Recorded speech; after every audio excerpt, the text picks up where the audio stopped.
Hey everyone, Matt Pisarcik from RazorEmporium.com. Today to talk about one of the most famous Gillette razor sets ever in our Razor Archive series, the Gillette Brownie. The Gillette ball end old type razor. So this is a razor that's going to be characterized by our old type head design, meaning it's going to have the two stabilizer pins on the bottom, the curved guard, the open comb tooth design, and the ball end handle. So it can be put together like a pocket edition, but it was much cheaper to produce. So let's talk about that. So this razor came out around 1915 time, and Gillette marketed this razor as kind of their budget-friendly razor. This was the bottom of the barrel. You gotta remember, anyone who thinks that Gillette was making fancy razor sets for the austerity of making fancy razor sets is sadly mistaken. Gillette has always been and will always be in the blade sale business. And they did not care if you bought the $5 fancy leather, bound razor case set, or if you bought the 89-cent Brownie set, because either way, you're going to use Gillette razor blades, and that was the whole game. So this set was put up into many different presentation cases, and also served as one of the most historically interesting razors being used for military. So the ball end razor was the razor used in the Khaki service set that was issued during World War I. And they had both civilian and military issued razors, and you can tell the difference by seeing if the guard says Property U.S. Army and the case says Property U.S. Army. If they just say Made in USA, that is for people to buy, commercially. If it says Property U.S. Army, that was issued by the Army. But regardless, let's talk about this razor. So it's a three-piece design, cap, guard, and handle. And, this is the classic Gillette single ring head. So it's the same old type style head as the Bulldog, as the Milady, as a single ring, double ring. It's all that same curved head. What made it unique was the fact that they got this configuration down to such a cheap price point. And some may say that was a good thing, some may say it's a bad thing. But regardless, it allowed for Gillette to sell more blades and to become more popular, especially after people came back from the war and they'd been using this razor set and Gillette blades. This is what took them into the stratosphere of predominance as the American-made popular razor brand was the fact that it went to war and everyone who came back was using Gillette razors after that.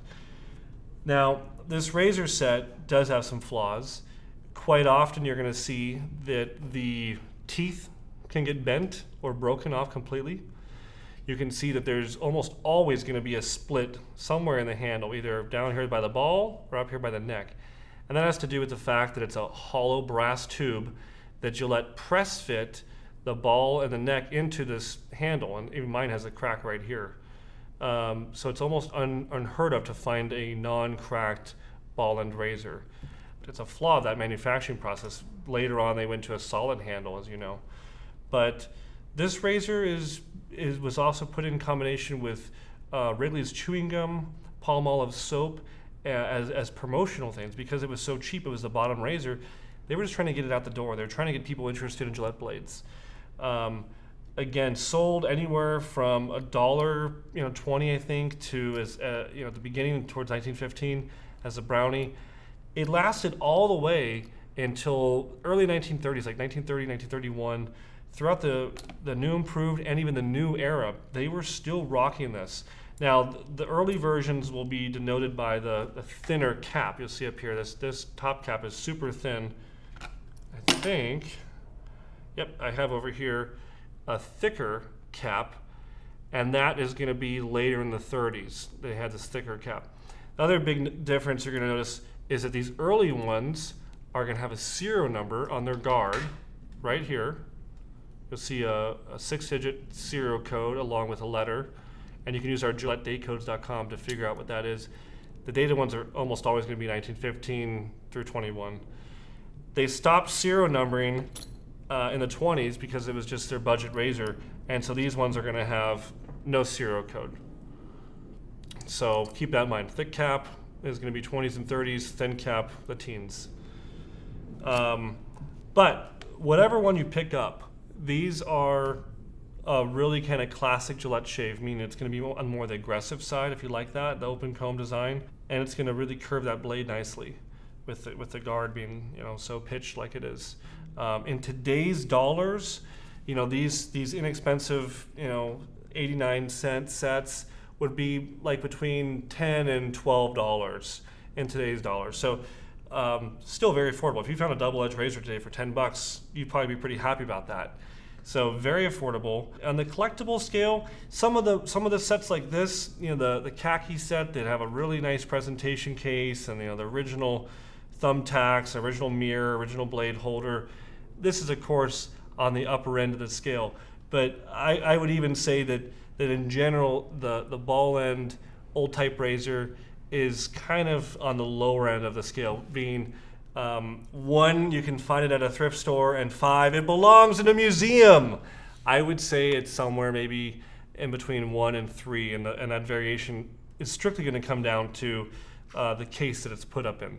If it's just the loose razor, man, we find a lot of those. You can see a lot of them at any antique store or a thrift store or online on eBay. You're going to find a lot of ball end razors. In the nicer case like this, they will be harder to find, and especially without a crack. Now that's probably on the upper end of that scale of closer to 3 without a crack. But now we do get asked all the time about that crack, if we can fill that in. And as of right now, the filming of this video, it's not a technique or methodology we've been able to figure out how to do in our shop. Every time we've filled this crack in with silver solder or any kind of filling like that, it looks beautiful. We go to put the ball back in, it splits out again. So I think it's also important to note that these cracks are historic in nature, meaning that they existed always, meaning they were made and literally sold with a crack. Gillette was making so many of these razors that they weren't always testing the metallurgy. They were the bottom of the barrel razor for Gillette, and it wasn't dealt with at the same order of quality as a single ring presentation case that's 5 or 6 times the value of this razor set. So those cracks are historic. They were occurring back in the day. Gillette has records of them having to be replaced back in the day. But again, Gillette really didn't care, because the double-edged markup value even then was so great that if someone bought the razor set and a few packs of blades, they paid for it. They paid for a replacement handle. So it didn't really matter. That's all I got on this interesting period of time from 1915 to 1930. You know, the teens, World War I, the Roaring 20s, and early into the Depression. The Brownie was Gillette's bottom of the razor set.